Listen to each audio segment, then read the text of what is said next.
Hai baby. Ketemu lagi di channel YouTube Bu Andri. Bagaimana kabar kalian hari ini? Semoga adik-adik selalu dalam keadaan sehat ya. Pada video kali ini kita akan membahas materi tema 1 muatan IPA tentang pendengaran manusia. Sebelumnya, jangan lupa berdoa terlebih dahulu ya, supaya apa yang kita pelajari kali ini bermanfaat dan menjadi berkah. Oke, let's check it out. Om Swastiastu, selamat pagi adik-adik, ketemu lagi bersama Ibu Andri. Mudah-mudahan adik-adik semuanya dalam keadaan sehat. Nah, pada video kali ini kita akan membahas materi tema 1 muatan IPA KD 3.6 tentang pendengaran manusia. Nah, adapun tujuan pembelajaran dalam video kali ini, yang pertama, siswa mampu mengidentifikasi bagian-bagian telinga. Yang kedua, siswa mampu mengidentifikasi dan mengurutkan proses terdengarnya bunyi. Yang ketiga, siswa mampu mengidentifikasi cara menjaga kesehatan telinga. Dan yang terakhir, siswa mampu mengidentifikasi jenis-jenis gangguan telinga. Oke, kita mulai ya. Nah, jadi kita mulai dengan pengertian dari telinga ya.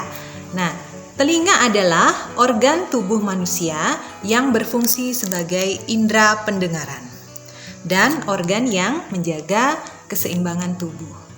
Telinga merupakan organ yang berperan terhadap pendengaran kita akan suara atau bunyi.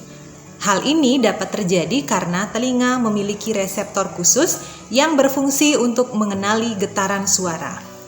Nah, adapun batasan frekuensi suara yang dapat didengar oleh telinga manusia itu antara 20 sampai 20.000 Hz.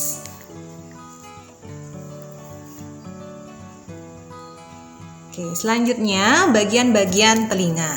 Nah, jadi telinga terbagi menjadi 3 bagian.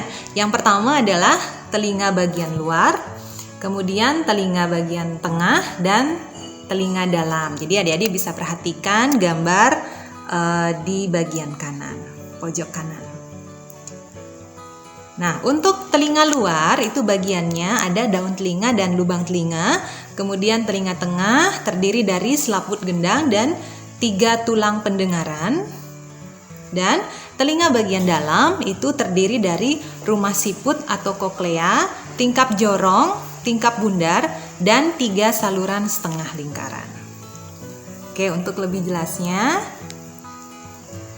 kita cek bagian-bagian telinga. Oke, nah adik-adik bisa perhatikan gambar. Nah, jadi seperti pembagiannya sebelumnya, jadi ada bagian telinga luar, telinga tengah, dan telinga dalam. Kita bahas beserta fungsinya. Nah, yang pertama itu kita bahas tentang daun telinga.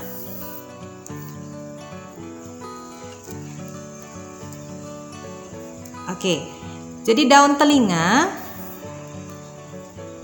ya, daun telinga itu berfungsi menangkap getaran bunyi ya. Jadi kalau daun telinga kita bisa lihat itu ada di bagian luar. Kemudian ada lubang telinga. Kalau lubang telinga itu fungsinya adalah untuk meneruskan bunyi ke telinga bagian tengah. Kemudian ada juga liang telinga. Oke, liang telinga itu berfungsi menghalangi debu dan air yang masuk ke dalam telinga. Kemudian gendang telinga itu berfungsi menerima getaran bunyi dan meneruskan ke tulang-tulang pendengaran. Nah, selanjutnya ada tulang-tulang pendengaran ya, sesuai dengan panah yang ditunjukkan. Itu tulang-tulang pendengaran berfungsi meneruskan getaran bunyi ke koklea atau rumah siput. Ya, kemudian ada saluran setengah lingkaran. Nah, saluran setengah lingkaran itu berfungsi membantu dalam mempertahankan keseimbangan tubuh sesuai dengan fungsi telinga. Dan ada koklea atau rumah siput itu berfungsi menerima dan meneruskan getaran bunyi ke saraf pendengaran. Dan yang terakhir itu ada saluran eustasius itu di telinga bagian dalam, berfungsi menghubungkan ruang telinga dengan faring. Ya. Nah, jadi itu adalah bagian-bagian dari telinga beserta fungsinya. Nah, selanjutnya adalah proses mendengar bunyi. Nah, untuk proses mendengar bunyi, jadi kita urutkan sesuai dengan tanda panah. Ya, jadi getaran dari sumber bunyi itu gelombang bunyi ditangkap oleh daun telinga. Selanjutnya, gelombang bunyi merambat di liang telinga dan bunyi menggetarkan gendang telinga. Selanjutnya, getaran liang telinga menggetarkan tulang-tulang pendengaran. Dan koklea menangkap getaran dari tulang-tulang pendengaran dan mengirimnya ke saraf pendengaran. Dan yang terakhir, saraf pendengaran mengirimkan rangsangan bunyi ke otak. Otak kemudian menerjemahkan bunyi yang didengar. Nah, jadi ini adalah bagian proses mendengar bunyi. Oke, kita lanjutkan adik-adik. Cara memelihara kesehatan telinga.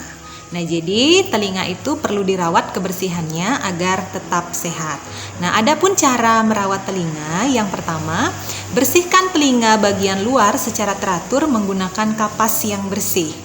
Yang kedua, jangan mengorek-ngorek telinga karena dapat mendorong kotoran lebih dalam dan kotoran akan semakin menumpuk.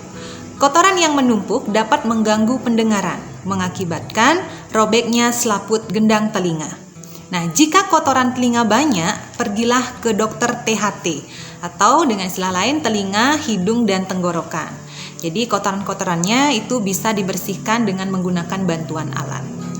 Nah, kemudian yang terakhir, jika ada suara memekakan telinga, segeralah tutup kedua lubang telinga agar gendang telinga tidak rusak. Nah, jadi adik-adik perlu memperhatikan beberapa cara dalam memelihara kesehatan telinga. Dan yang terakhir adalah jenis gangguan telinga. Nah, adapun jenis-jenis gangguan telinga itu ada beberapa macam dan penyebabnya juga. Jadi kita bahas yang pertama adalah infeksi telinga. Nah, infeksi telinga ini disebabkan oleh bakteri dan virus yang masuk ke dalam telinga manusia. Kemudian yang kedua, infeksi telinga luar itu disebabkan oleh kebersihan yang buruk. Misalnya, mengorek telinga secara berlebihan maupun membiarkan kotoran telinga menumpuk. Yang ketiga, infeksi telinga bagian tengah itu disebabkan oleh infeksi saluran pernapasan karena virus dan bakteri penyebab infeksi menyebar dan melewati saluran Eustachius. Dan yang terakhir adalah gangguan telinga tuli. Itu disebabkan oleh gangguan pada penghantaran getaran suara seperti penyumbatan serumen, penebalan atau pecahnya membran timpani, dan mulai melemahnya fungsi tulang pendengaran. Nah, jadi adik-adik nanti silakan dibaca-baca lagi dan dilatih lagi tentang pendengaran manusia. Nah, untuk pembelajaran kali ini kita cukupkan, dan ingat adik-adik nanti silahkan latih soal-soal yang Ibu sediakan di kolom deskripsi. Oke, sampai jumpa. Terima kasih.